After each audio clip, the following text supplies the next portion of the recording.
الحمد للہ کفا وسلام علی عباده الذین اصطفى اما بعد اعوذ باللہ من الشیطان الرجیم بسم اللہ الرحمن الرحیم فمن زحزح عن النار وادخل الجنة فقد فاز وقال النبی صلی اللہ علیہ وسلم من اطاعنی دخل الجنہ۔ صدر محترم، حکم صاحبان اور مدرسہ دارالہدیٰ کرسیل کے خوشناچی طلباء، آج کے سالانہ تعلیمی و ثقافتی انجمن میں میری تقریر کا عنوان ہے کامیابی کا معیار کیا ہے۔ معزز حاضرین انجمن، آج لوگ سمجھتے ہیں کہ جس کے پاس زیادہ مال و دولت ہو وہ کامیاب ہے، سماج و معاشرہ میں جس کے عزت و شہرت ہو وہ کامیاب ہے، جس کے پاس زیادہ زمین و جائیداد ہو وہ کامیاب ہے۔ لیکن میں آپ سے سوال کرتا ہوں، کیا قبر میں یہی چیزیں کام آئیں گی؟ کیا قیامت کے دن یہی کامیابی کہلائے گی؟ اگر مال و دولت ہی کامیابی ہوتی تو قارون، جس کے پاس خزانوں کا کوئی شمار نہیں تھا، وہ دنیا کے سب سے بڑے کامیاب انسان ہوتے، جبکہ وہ اپنے تمام خزانوں سمیت زمین میں دھسا دیے گئے۔ اگر دنیاوی ہی کامیابی ہوتی تو محمد صلی اللہ علیہ وسلم اس دنیا کے سب سے بڑے دولت مند انسان ہوتے، جبکہ حالت یہ تھی کہ کبھی کبھی دو ماہ تک آپ کے گھر میں چولہے نہیں جلتے تھے۔ حقیقی کامیابی کیا ہے؟ آئیے قرآن پر نظر ڈالیں۔ اللہ تعالیٰ فرماتے ہیں فمن زحزح عن النار وادخل الجنة فقد فاز۔ جس شخص کو جہنم سے نجات دے دی گئی اور جنت میں داخل کر دیا گیا تو وہی شخص در حقیقت کامیاب ہے۔ یہ آیت صاف صاف بتا رہی ہے کہ حقیقی کامیابی جہنم سے نجات اور جنت کا حصول ہے، لیکن سوال یہ ہے کہ کامیابی کا معیار کیا ہے؟ تو آئیے قرآن و حدیث کے روشنی میں چند کامیابی کے معیار کا تذکرہ کرتے ہیں۔ نمبر 1، ایمان کامیابی کا معیار ہے۔ اللہ تعالیٰ فرماتے ہیں قد افلح المؤمنون، یقیناً ایمان والے کامیاب ہوں گے۔ نبی صلی اللہ علیہ وسلم فرماتے ہیں والذی نفسی بیدہ لا تدخلوا الجنة حتى تؤمنوا، خدا کی قسم جس کے ہاتھ میں میری جان ہے، تم جنت میں داخل نہیں ہو سکتی یہاں تک کہ تم ایمان لے آؤ۔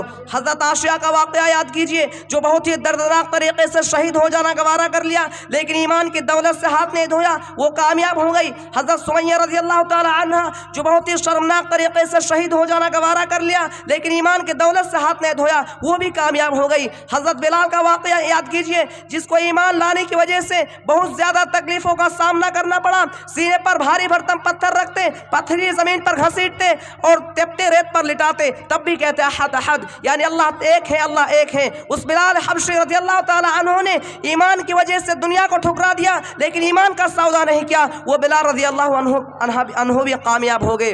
سامعین اکرام، نمبر 2، کامیابی کا معیار اطاعت ہے۔ اللہ تعالیٰ فرماتے ہیں وَمَن يُطِعِ اللَّهَ وَرَسُولَهُ فَقَدْ فَازَ فَوْزًا عَظِيمًا، اور جو شخص اللہ اور اس کے رسول کی اطاعت کرے گا تو اسے بہت بڑی کامیابی حاصل ہو گئی۔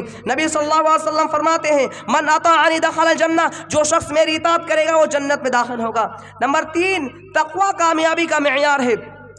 تقوی کا معنی ہے بچنا، پرہیز کرنا، یعنی اپنے پورے جسم کو اللہ تعالیٰ کی ناراضگی اور نافرمانی سے بچانا اور برائیوں سے پرہیز کرنا۔ اللہ تعالیٰ فرماتے ہیں وَأَنْجَيْنَا الَّذِينَ آمَنُوا وَكَانُوا يَتَّقُونَ، اور ہم نے ان لوگوں کو اپنے عذاب سے نجات دے دی جو لوگ ایمان لائے تھے اور تقوی کی راہ اختیار کی تھی۔ آگے فرمایا تِلْكَ الْجَنَّةُ الَّتِي نُورِثُ مِنْ عِبَادِنَا، یہ وہ جنت ہے جس کا وارث ہم اپنے بندوں میں سے انہیں بناتے ہیں من کان تقی، جو متقی ہو۔ سورہ نبا کے اندر فرمایا ان المتقین مفازا، بے شک متقیوں کے لیے ہی کامیابی ہے۔ نمبر 4، کامیابی کا معیار نماز کی پابندی ہے۔ اللہ تعالیٰ فرماتے ہیں والذین هم علی صلواتهم یحافظون، اور جو لوگ اپنی نماز کی پابندی کرتے ہیں اولئک هم الوارثون الذین یرثون الفردوس، یہی لوگ ہیں جو فردوس کے وارث ہوں گے، ہم فیہا خالدون، اور اس میں وہ ہمیشہ رہیں گے۔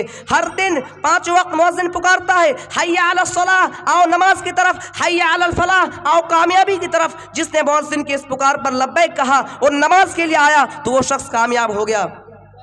نمبر 5، کامیابی کا معیار نیک اعمال ہے۔ اللہ تعالیٰ فرماتے ہیں من جاء بالحسنۃ فلہ عشر امثالها، جو شخص ایک نیکی لائے گا ہم اسے 10 گنا زیادہ اجر و ثواب دیں گے۔ آگے فرمایا والذین آمنوا وعملوا الصالحات اولئک هم الفائزون، اور جو لوگ ایمان لائے اور نیک اعمال کیے وہی لوگ کامیاب ہیں۔ آگے فرمایا فمن ثقلت موازینہ فاولئک هم المفلحون، پس جو لوگ نیک اعمال کیے تو وہی جس کا نیکی کا پلڑا بھاری ہوگا تو وہی شخص کامیاب ہے۔ ایک مرتبہ نبی صلی اللہ علیہ وسلم نے فرمایا آج تم میں سے روزہ کس نے رکھا؟ ابو بکر نے کہا میں نے۔ پھر آپ صلی اللہ علیہ وسلم نے فرمایا تم میں سے کس نے جنازے میں شرکت کی؟ آخر میں ہی سے اپنی تقریر کو ختم کرتا ہوں۔ اللہ رب العالمین سے دعا ہے کہ یا رب العالمین تو ہمیں اس دنیا کے فانی کامیابی کے بجائے آخرت کی دائمی کامیابی عطا فرما، آمین۔ السلام علیکم ورحمۃ اللہ وبرکاتہ۔